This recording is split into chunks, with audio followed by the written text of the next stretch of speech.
The following is an HDNet original presentation.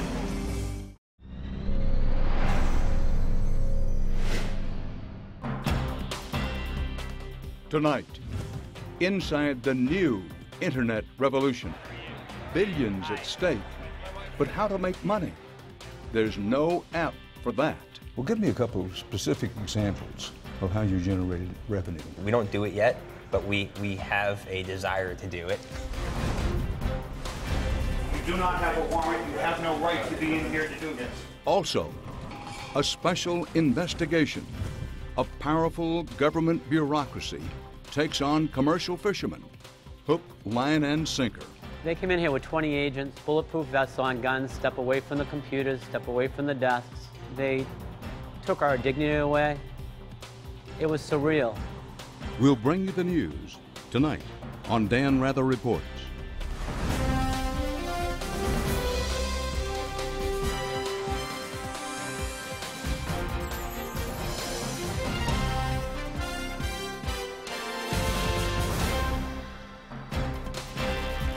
Good evening. We begin tonight with a high-tech milestone.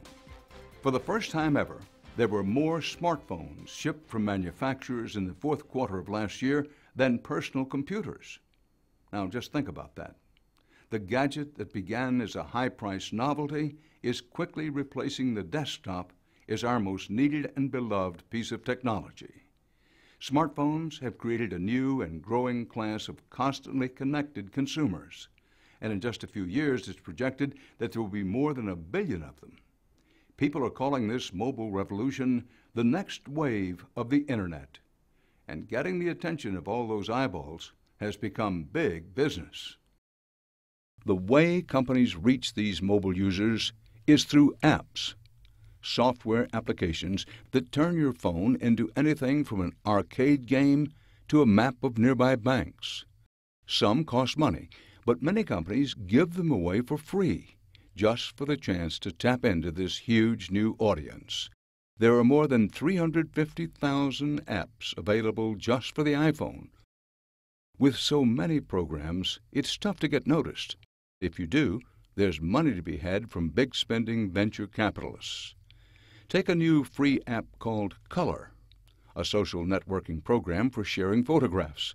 Investors say it's a winner, and they pumped $41 million into the startup. It's big money. Some say too much. The stakes are high. Investors and entrepreneurs are rushing in, afraid of being left behind. But some skeptics say it's a bubble waiting to burst. Trying to navigate these choppy waters is a harrowing ride. And tonight we're going to give you a behind-the-scenes look at how one company is hoping to make it big in this new tech landscape. Our story begins on the 16th floor of an old brick building in Midtown Manhattan. Welcome to the home of Hashable, an internet startup with just 17 employees. If you haven't heard of it, you're not alone. And that's what 41-year-old founder and CEO Mike Yavenditti, along with his team, are working so hard to change. When I hire someone, I tell them to be prepared for a 5-year slog. Yavenditti knows what he's talking about because he's done this before. He was an executive at several early dot-coms, and he helped build an online ad business that sold to AOL for $340 million. Well, question, you've already made it.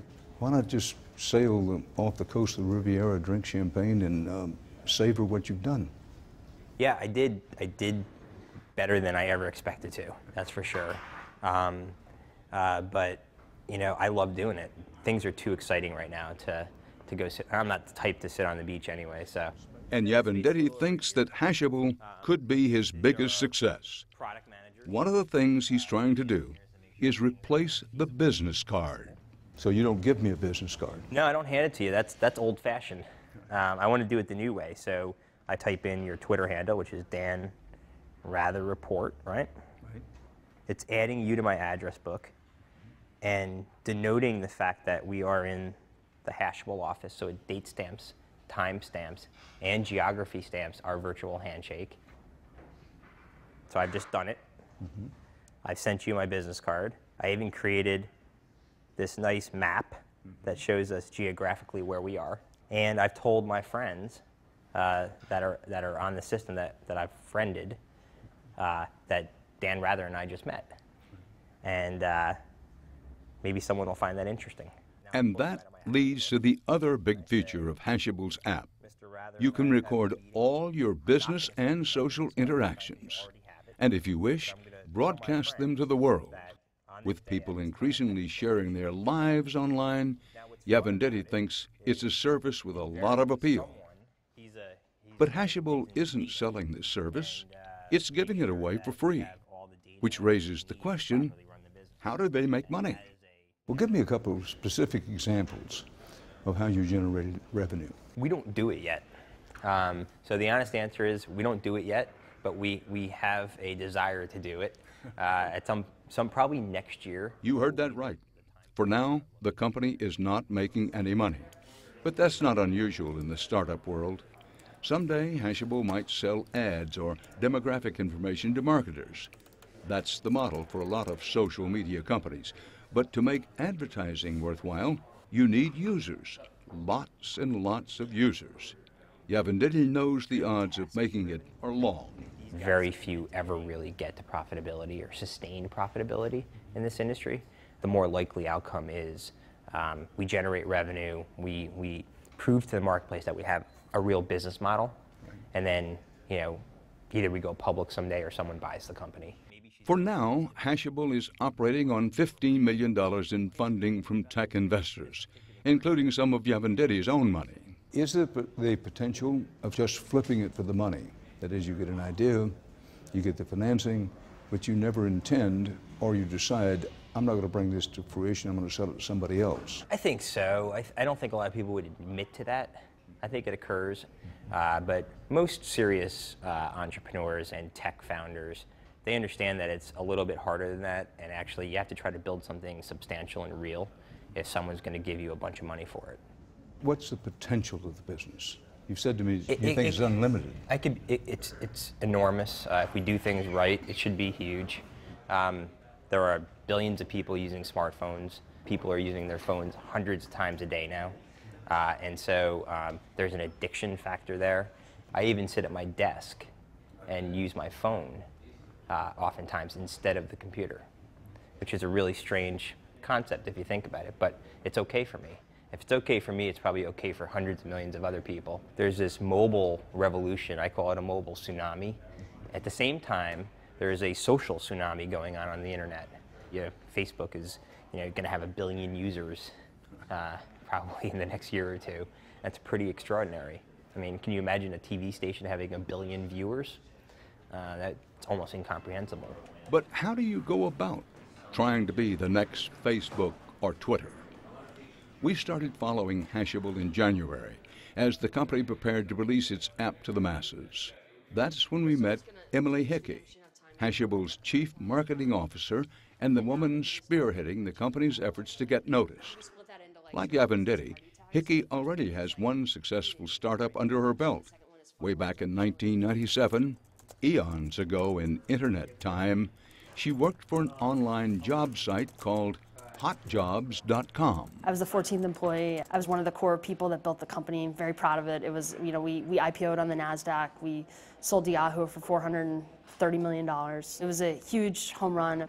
But now, more than a decade later, it's a whole new ball game. Hot Jobs was driven by traditional advertising. We did a Super Bowl ad. We were one of the first web companies to do a Super Bowl ad, and that's what really got us over the chasm.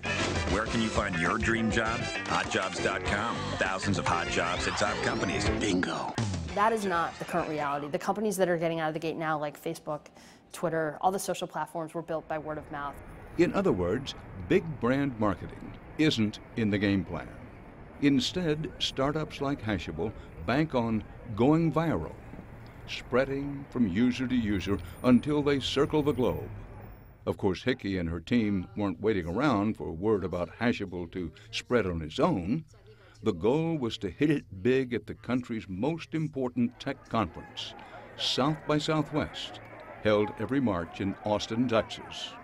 Twitter exploded onto the scene at South by a few years ago. Hashable wants to be next. But when we started following Hashable at the end of January, the conference was just 6 weeks away, and there was still a lot of work to do. I just bought milk today, and the due date on the milk is like kind of past when this stuff's all supposed to be built. So it's gonna be tight. Teddy Jaughty is overseeing development of Hashable software. The company's been testing its service with a small group of users for months. But at South by Southwest, they're hoping it will catch on with a much wider audience. And that means making it fun and easy to use. People just expect to look at something and quickly determine if it's going to be useful or not. And if we don't do that, then that's going to be worst case scenario. Because people are just going to be like, okay, whatever, this is not for me. It's a lame product. And it's tough to recover from that stuff. That could be work for a week easily. But having a great product is only part of the equation. In the next room, Hickey and media guru Rachel Sklar are brainstorming about everything from press strategy and party ideas We have this idea of a contest while there. to slogans and T-shirts. We're open to V-neck or not. Like, that's awesome. No detail is too small. That's going to take at least 3 hours to figure out, V-neck or not. To sell their networking app, the Hashable team is doing some networking of their own, reaching out to some of the most influential names in the startup world. Robert Scoble has X thousands of users. Gary Vaynerchuk has X thousands of users, right? The big bloggers, people who have thousands of Twitter followers, you know, who people really follow and revere. In marketing speak, they're called key influencers. The tech pundits, superstar investors, and successful entrepreneurs who can put your company on the map just by mentioning it. A favorable tweet or blog post from one of them is solid gold for startups like Hashable. But an app can't go viral unless ordinary people get excited about it and tell their friends. So, like an undiscovered rock band, Hashable is searching for some die-hard fans. You have to find people who are passionate about technology, love being the first to use things. They know what number, sign up they were. If they were the 300th user on Twitter or whatever it might be. These are the people who you cannot launch a product without. To drum up enthusiasm among users and to rub elbows with some of the big-name influencers, the Hashable team is embarking on a 6-week cross-country tour. San Fran, LA, Austin, Boulder. We're trying to get people psyched about it and get them to download the app. But one important event has fallen through the cracks. A meet and greet for Coloradans planning to attend South by Southwest. Sorry, they just announced it. Boulder's actually tonight. Omaha, Good to know. Chicago. It's tonight. Indianapolis. Oh, God. Will you have Danny look into tickets? Seriously? Like, we should try to go to that. What's the weather like in Boulder? I heard 6 degrees. Yeah. Soon word comes they can just make it to the event in Boulder. 1 p.m. If they leave right away. I gotta cancel something. I'm sorry. Give me like this. I just want to make sure. Are you guys gonna hop on that flight? I think we should hop on that flight. What airport? The Hashable team has gotten used to this frantic pace. In just a few months, they've chalked up 80,000 miles crisscrossing the country to lay the groundwork for Austin's South by Southwest. One stop was Hollywood's Sunset Boulevard, next to a swank steakhouse, B-list music venues, and the Hustler Cafe. You'll find the Truesdale Lounge, which trumpets itself as the hottest celebrity hideaway in town. That's where Hashable decided to throw a party to generate some buzz on the West Coast. We're at the Hashable LA party with the founder of Hashable, Mike Evanity. Yeah, so Mike, tell us a little bit about how you started Hashable and why it's growing so fast. Oh boy, why did we start it? These days, it's not hard to fill a room with people who make their living on the internet. Launching a .com has become almost as routine as opening a restaurant. I started a company called Efficiency. I am launching my business at South by Southwest. Yavendetti sees these up-and-coming web entrepreneurs as natural Hashable users. They're tech-savvy and eager to network. Now we're real-life friends, not just Twitter friends. To lure them to tonight's party, he arranged for several internet bigwigs to be here, like investor Jason Calacanis. I do angel investing in about 10 companies a year, so that means I run a $25,000 check or a $50,000 check. Not a lot of money. Okay, here we go. And Yavendetti is also part of the attraction. Hashable's multimillionaire CEO is an investor himself, and in this crowd, there are plenty of people who want to meet him. Yavenditti is happy to oblige. After all, it's the perfect opportunity to show off the app. I'm adding her to my address book, and I'm emailing her my business card. All in one fell swoop. That's Hashable. Boom. Done. At South by Southwest, Hashable is planning an even ritzier and more exclusive version of tonight's event, with an entire room full of internet VIPs. Yavenditti is already talking it up. I'll have Scoble, Gary Vaynerchuk, Jason Calacanis. Some of the partiers have South by very much on their mind tonight as they hobnob. That's because Hashable will be paying for 15 of its top users to go. People are competing to send the most virtual business cards and log the most meetings so they can head to Austin on Hashable's dime. I'm pretty upset because I'm not in the top 10 anymore, so I got to meet a lot of people. It's yet another enticement to use and spread Hashable. What's your email address? In addition to Los Angeles and Boulder, there were also stops in Miami, Toronto, Atlanta, and Milwaukee.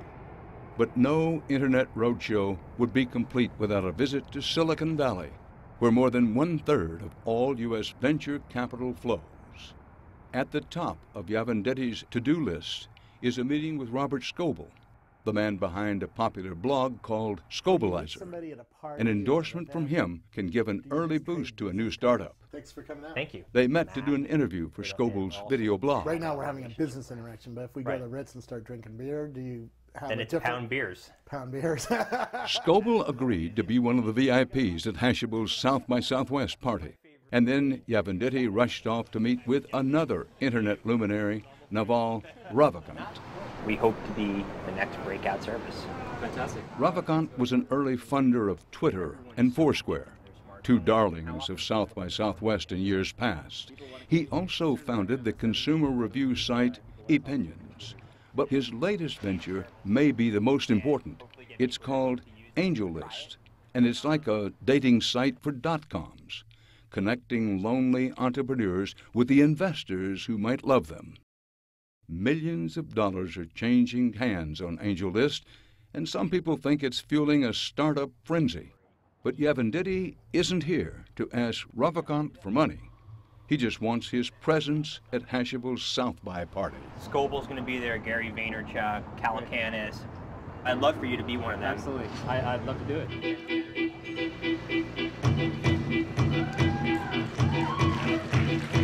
With 2 successful meetings down, the next stop is San Francisco's Palace of Fine Arts, where the Oscars of the Internet are underway. And the Crunchy for Best Internet Application goes to Pandora.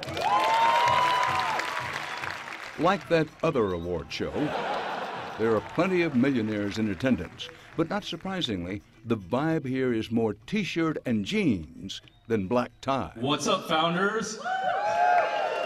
Hashable is nominated in the Best Mobile App category. They weren't expecting to win, and they don't.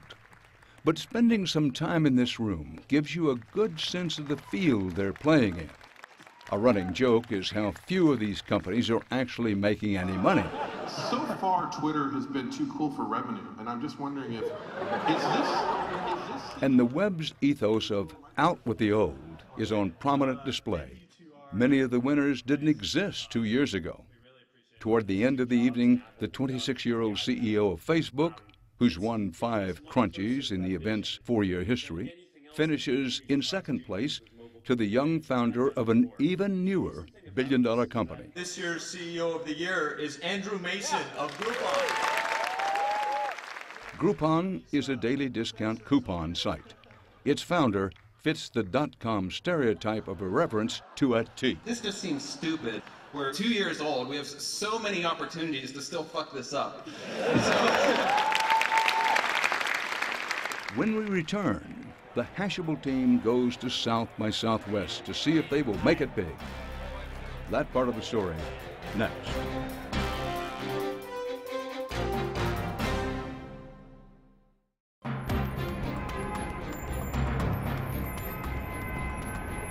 Today is March 8th. I've been traveling basically nonstop for the past, 6 to 8 weeks. The Hashable Roadshow has finally come to an end, and South by Southwest is right around the corner. Teddy Jaughty and his team are putting the finishing touches on Hashable's software. For some reason, it just appears to be slow when you check into. We've got 2 more days before South by, and we've got like 2 more days of work. We've released an Android product, 2 versions of the iPhone, and almost 2 versions of the site. It's starting to feel good. It feels like it's spring outside. It feels like we're almost down at South by. And we've done a lot of work. We're all ready for a party. And at South by Southwest, parties are business. Sure, there are also hundreds of panels covering everything from software development to winning over key influencers. And there's an exhibit hall where tech companies can show off their latest wares.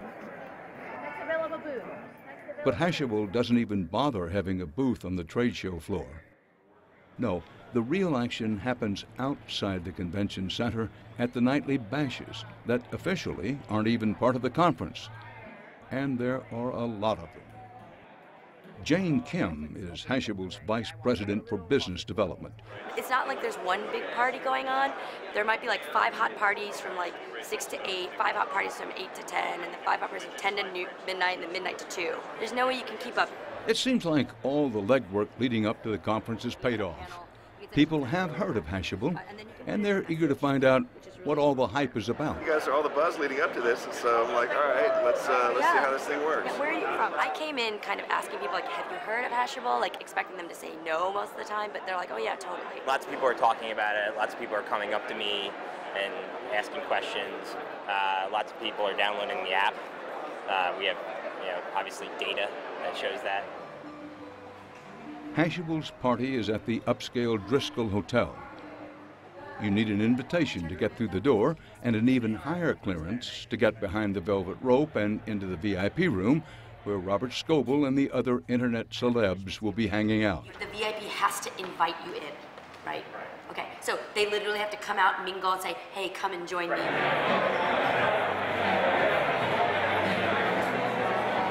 You know your party is a success if the biggest problem is the long line of uninvited guests trying to talk their way through the door.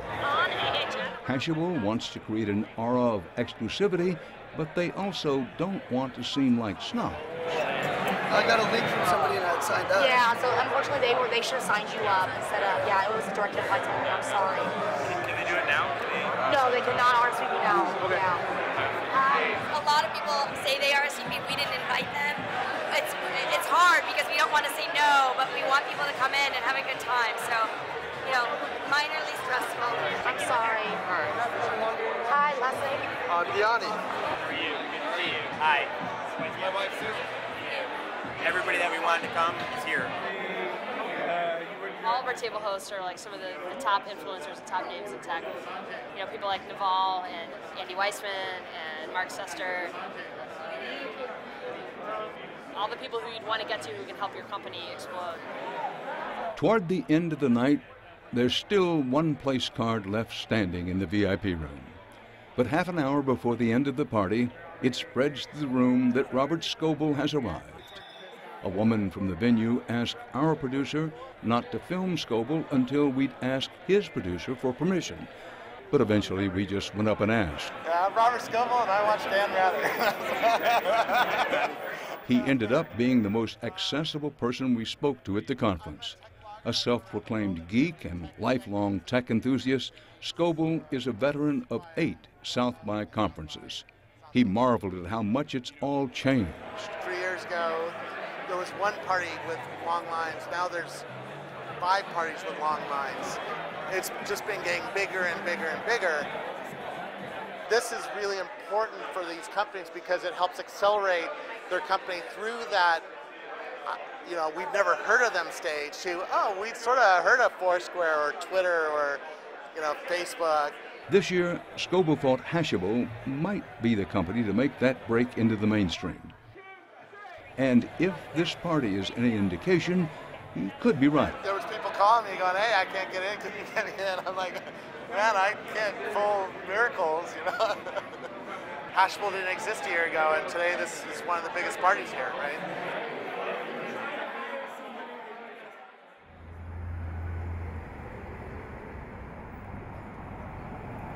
The last time we caught up with Hashable was this past week, more than 2 months after South by Southwest. South by Southwest was a great moment for us because we were able to rise above the noise, and it's a very noisy event. So I think that was a great moment for us, but you know, I honestly try not to have too many highs. Until you get all the deck chairs right, it's not time to celebrate. So once again, they're sweating the details. They're trying to perfect everything from the words they use to describe it to the colors they put on the screen.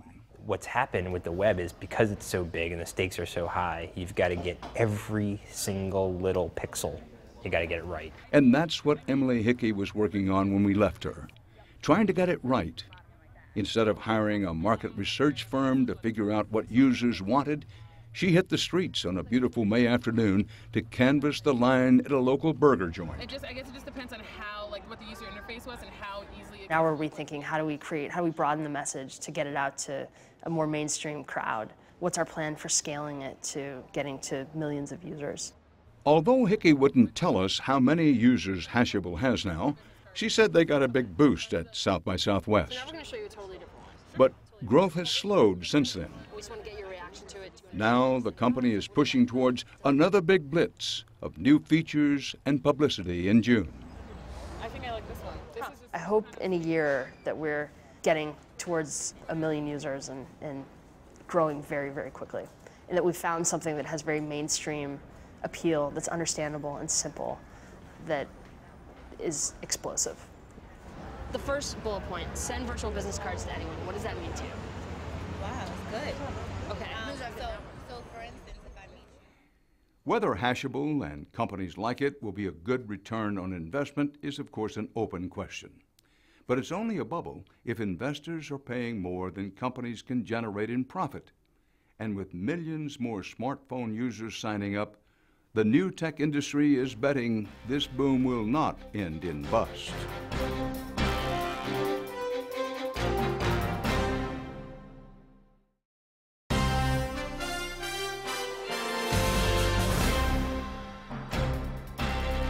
Welcome back. New England seaports, dotted with fishing vessels, make for a charming picture postcard. But don't let the quaint images fool you. Commercial fishing is a huge business. Nationally, it's worth some $8 billion a year, and much of that is generated in the Northeast. It's also one of the most closely regulated businesses in the U.S. But for years, New England fishermen have alleged that government enforcement has gone way too far. Today, a retired federal judge agreed in a scathing report for the federal agency that regulates the fishing business. It was a vindication for some in the fishing community who say for too long their voices haven't been heard. Today we got a beautiful day.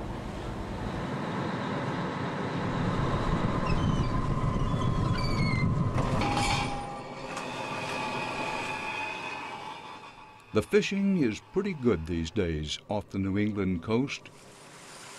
That's a good one. Where Tom Riley is bringing up sea scallops east of Chatham, Massachusetts. It's been a stormy ride for the fish off the East Coast. Long known as one of the richest fishing areas in the world, it was plentiful with cod, haddock, tuna, and swordfish, as well as scallops, lobsters, and clams up and down the coast. I got right whales right in front of us. See them up there? Even one of the world's rarest whales, the northern right whale, has come here for centuries to eat. This time of year, they're down around here feeding on shrimp. Riley remembers the abundant seas well. When he was a kid, it was easy to catch a boatload. I had a small boat and traveled down to Chatham here and used to go cod fishing offshore, striped bass fishing, sell my catch, and that's pretty much how I started in the industry. Things started to change in the 1970s when too many boats and too many fishermen went after the fish. The overfishing that followed threatened to kill off many species.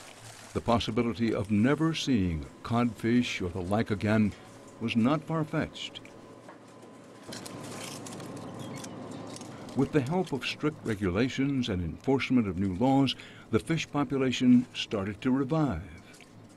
Today, almost all of the New England fish are back, many healthier than they have been in half a century.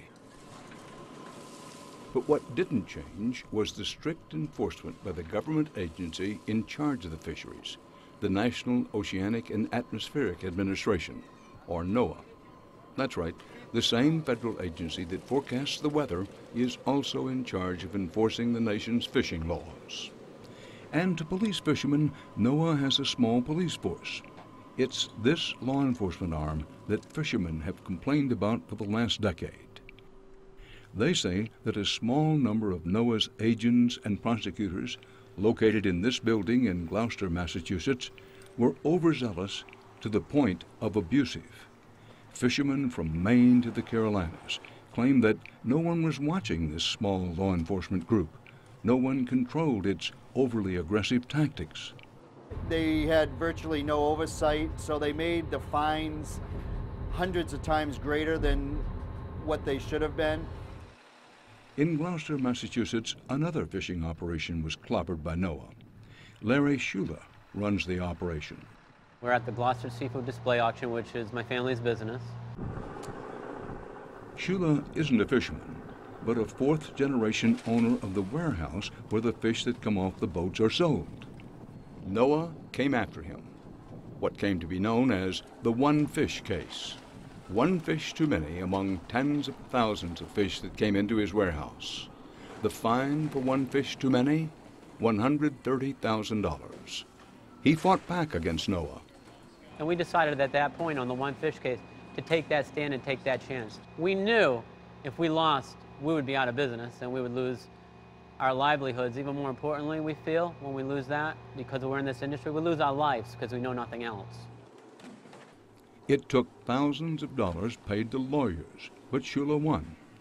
The victory came at a price, he said. NOAA came after him even harder. Just less than a year after I won the case against them, they came in here with 20 agents, bulletproof vests on, guns, step away from the computers, step away from the desks. They took all our paperwork.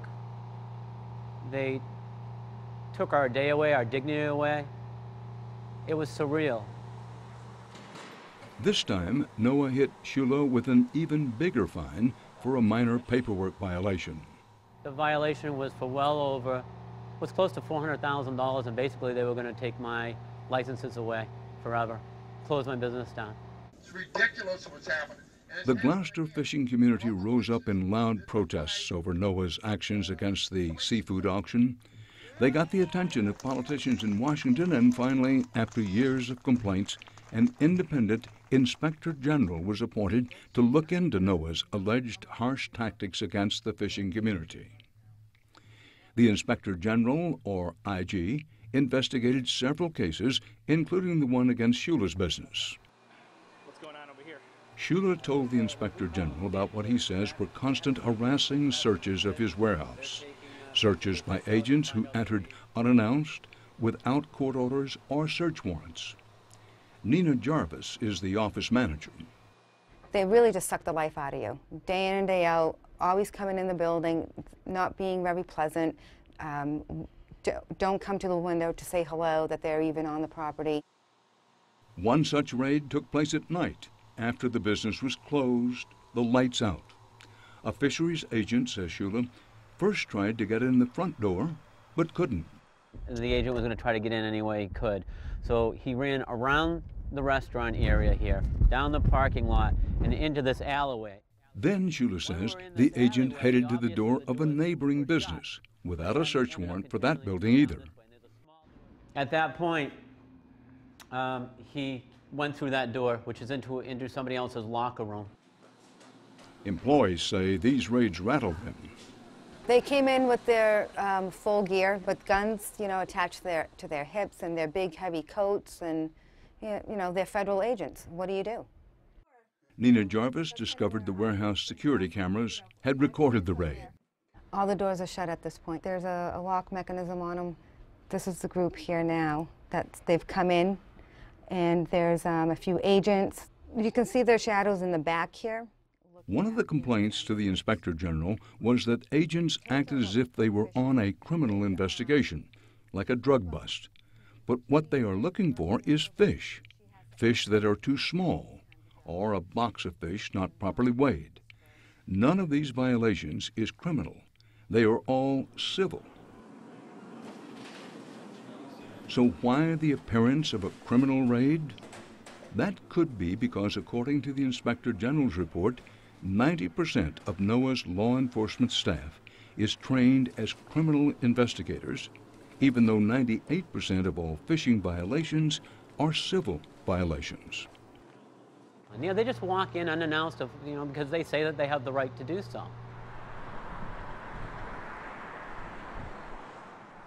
A current agent in the Northeast, familiar with the raid on the Gloucester warehouse, but who asked to remain anonymous for fear of losing his job, said this raid was ordered up by the senior members of NOAA's Gloucester office.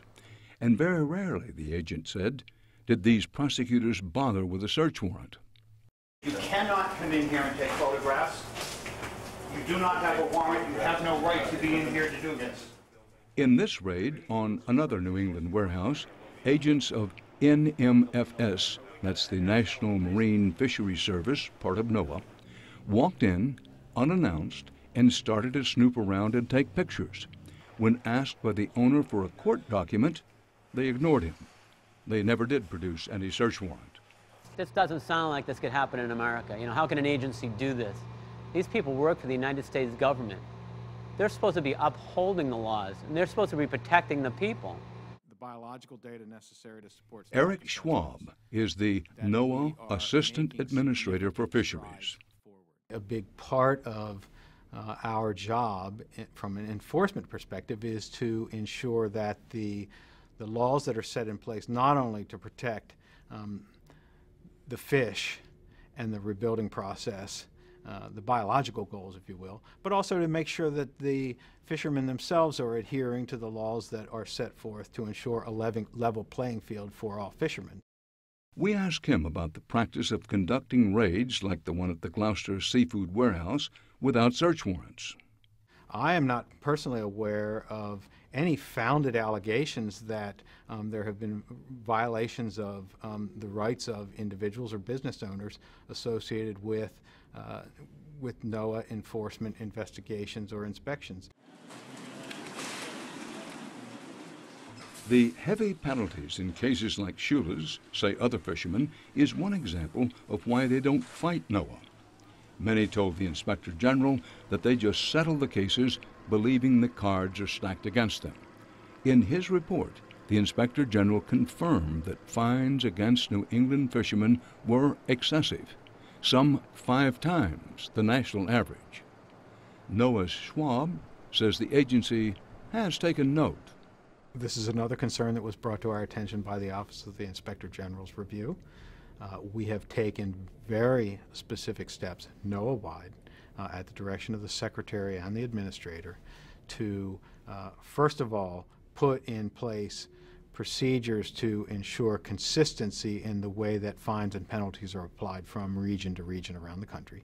They have to understand that this industry is a bunch of family businesses running to survive. To do what? To bring food in, to feed Americans, or to feed the world, to sacrifice their lives at times, to bring food to America.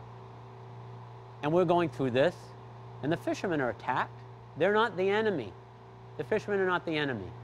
We treat our enemies with more respect at war than we treat our fishermen or our industry. This fisherman had to pay a penalty of more than $400,000. Wait till you hear what NOAA spent the money on. That's next when our investigation continues.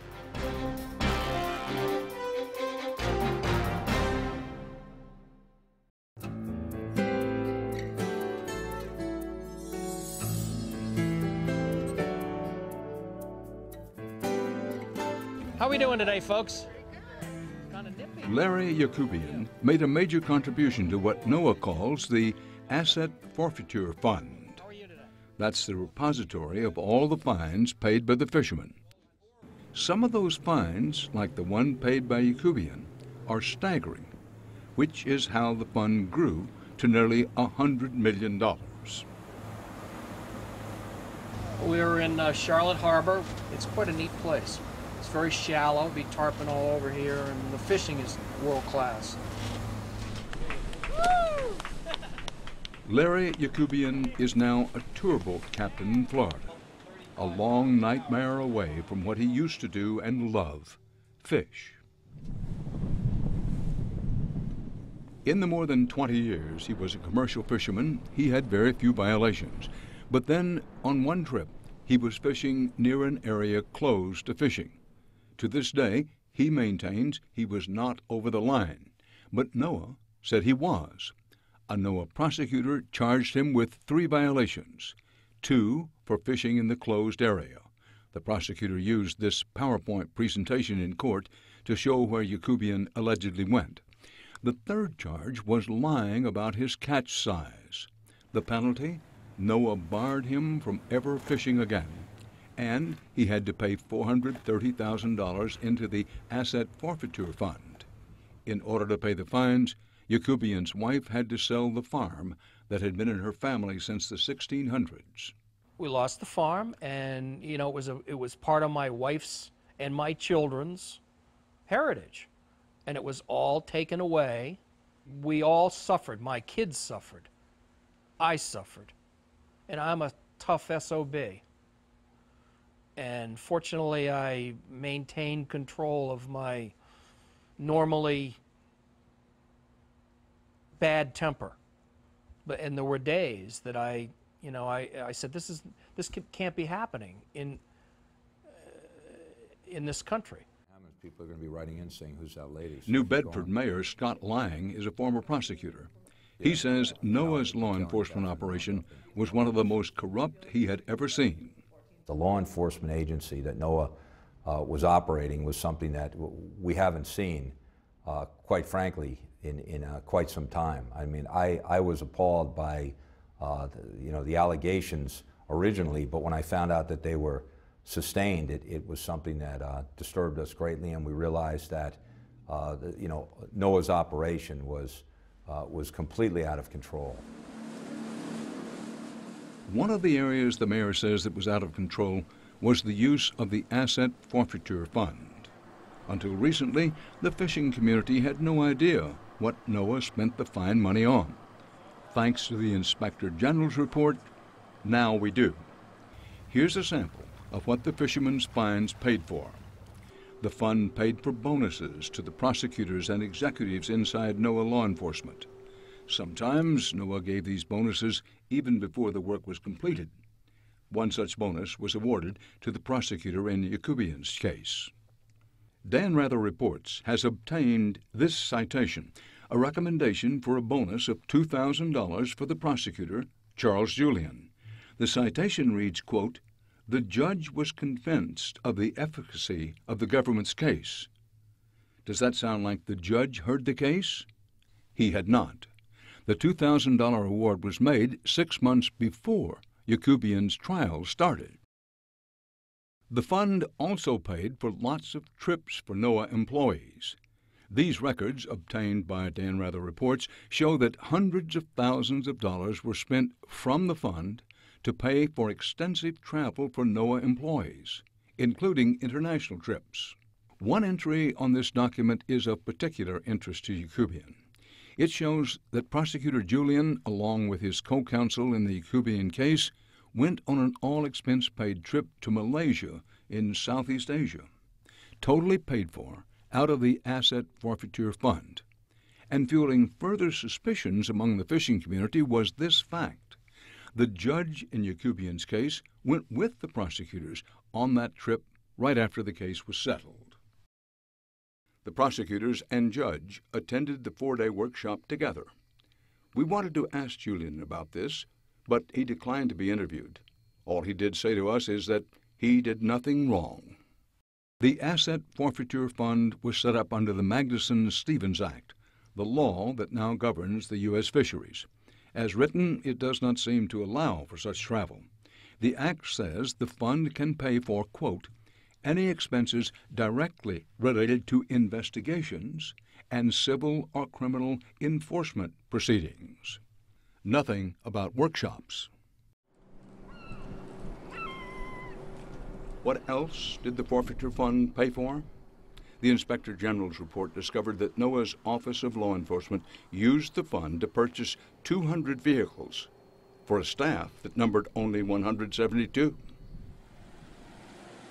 The fund, built by Fishermen's Fines, also paid $300,000 for a luxurious boat with a beautifully appointed cabin for NOAA. The Inspector General suggested that NOAA audit the multi-million-dollar fund, which has never been done.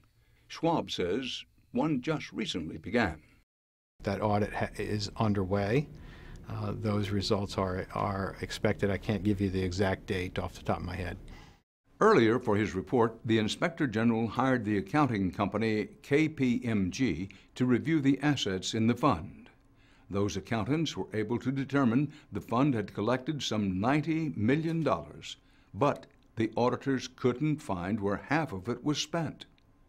We asked if NOAA knows where those missing millions of dollars went.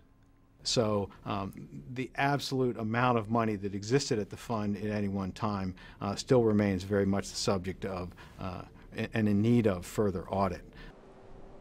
We asked about the use of the Asset Forfeiture Fund to purchase 200 vehicles for the 172-member staff of NOAA's Law Enforcement Office. We developed a draft policy. We've been operating under that draft policy. That policy, for example, precludes the expenditure of proceeds for the purchase of vehicles and vessels at this point, not because we viewed that to be illegal, but because we want to remove even the potential for appearance of conflict of interest between our enforcement activities and the way that we would that we would fund them. What about the hundreds of thousands of dollars spent on travel out of the Asset Forfeiture Fund? The head of fisheries told us the fund will continue to pay for international travel. That dealing with illegal fishing activity that occurs in other countries is very important, not only to supporting our conservation agenda here in this country, but ensuring a level playing field for U.S. fishermen. So there is a legitimate purpose for investigations that take place overseas, as well as travel overseas to help other countries in capacity building through technical assistance and, frankly, in just comparing notes. Yakubian says the whole thing reeks. It's disgusting to think that this happened in my country that I love. He believes that when the audit of the Asset Forfeiture Fund is completed, more abuses by NOAA will come to light. That was their little cookie jar, and they used it as they saw fit. No NOAA employee has been charged with any criminal act for any fraud or misuse of the fund, and no one at NOAA has been fired for any abuse. That includes Dale Jones, the Director of Law Enforcement for NOAA. During the Inspector General's investigation of his department, Jones shredded bags full of files numbering in the hundreds. By the time he finished, Jones had destroyed 3/4 of the documents in his office, according to the Inspector General. In a confidential memo to the head of NOAA that we obtained, the Inspector General wrote that he found, quote, the shredding was non-compliant with a Federal Records Management regulation. There was never any suggestion from the Inspector General, nor in any kind of a follow-up review, that suggested criminal charges would be in order. But the Inspector General's investigation contains just such a suggestion. That review adds, quote, there may have been a violation of obstruction of a federal audit. We ask about that. Right, and again, maybe is an important word. Obviously, the Inspector General has very specific authorities and could have taken that further had the Inspector General's office seen fit to do so. They breached every trust you can imagine, and there should be accountability to it. New Bedford Mayor Lang wants an independent criminal probe. The U.S. Attorney's Office should conduct an investigation as to whether or not any laws were broken, and if so, then the people should be prosecuted. They haven't made the wholesale changes they need to. Instead of firing people, instead of asking for criminal charges against individuals, instead of making them come up with restitution for some of the things that they did. NOAA has, in essence, reshuffled the deck, transferred people out, and it's business as usual. Today, senior NOAA officials traveled to Gloucester, Massachusetts to meet with members of the fishing community. They brought along a new report that validated much of what you've heard tonight. But the feds also came with a personal message. They apologized for past abuses and promised financial reimbursements. We were told that among those who will be compensated are Larry Shula from the fish auction and Larry Yakubian, who now is the tour boat guide in Florida. Our investigation is now complete, at least for the moment. We'll continue to monitor the situation. And that's our program for tonight. For HDNet, from New York, Dan Rather reporting. Good night.